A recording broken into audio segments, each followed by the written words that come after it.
రాజు తలుచుకుంటే దెబ్బలకు కొదవ అంటారు. రాజుగారు ఏం చెప్తే ఆ మంత్రివర్గం, ఆ కార్యవర్గం, ఆ సైన్యం అదే చేయాలి. ప్రస్తుతం జన సైన్యానికి రాజు అయినటువంటి జనసేన అని చెప్పినది ఇప్పుడు కార్యకర్తలు మైండ్లో పెట్టేసుకున్నారు. ఇక భవిష్యత్తులో తెలుగుదేశంతో విభేదాలు ఉండద్దు, మనం కలిసినే ప్రయాణం చేస్తాం, వాళ్ళు ఇచ్చినవి తీసుకోవటం, సాధ్యమైనంత వరకు రిక్వెస్ట్ చేసి అందుకోవటం. అట్ ద సేమ్ టైం రాబోయేటటువంటి 15 సంవత్సరాలు వర్గశత్రువు ఎవరు అంటే జగన్మోహన్ రెడ్డే, వర్గమిత్రుడు ఎవరు అంటే చంద్రబాబు నాయుడే, అండ ఎవరు అంటే నరేంద్ర మోడీనే.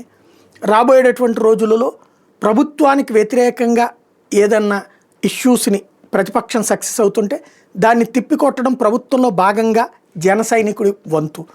అట్లాగే ప్రభుత్వంకి సంబంధించిన మంచి పనుల్ని బాగా ఫోకస్ చేయడం, అలాగే ప్రభుత్వానికి ఇబ్బంది ఎదురైతే ప్రభుత్వాన్ని కాపాడటం జన సైనికుడి బాధ్యత.